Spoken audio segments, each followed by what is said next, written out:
උණුසුම්පුවත් ලදසෙන් ගෙනෙන අපගේ YouTube channel එකට බොහෝ සාදරයෙන් පිළිගන්නවා. මෙන්න දැන් ලැබුණු තවත් උණුසුම්පුවතක්.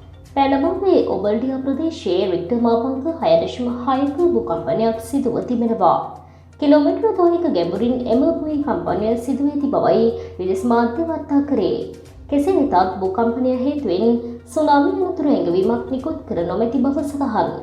මෙවැනි උණුසුම්පුවත් ලදසෙන් දැන ගැනීමට අපගේ YouTube channel එක subscribe කර bell icon එක ක්‍රියාත්මක කරන්න.